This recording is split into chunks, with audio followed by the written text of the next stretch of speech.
The 4603D retractable cable lock from Master Lock is preset to operate at 000. To operate this lock the first time, set the dials so 000 shows across the top of the lock. To set your own combination, make sure the cable is fully retracted inside the lock. While holding down the trigger button on the left side, firmly push down the cable tip until you hear a click.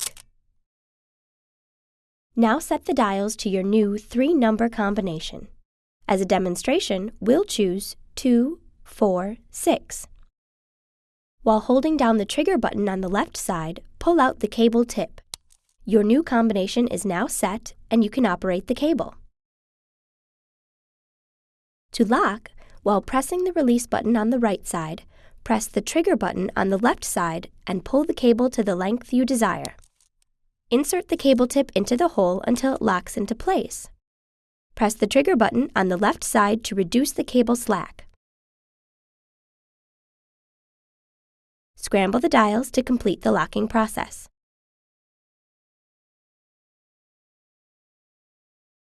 To release the cable, set the dials to the combination and press the release button on the right side. The cable release is spring-loaded, so be careful to keep your hands and face away from its rebound path. Don't forget to store your new combination at masterlockvault.com. Master Lock. Tough under fire.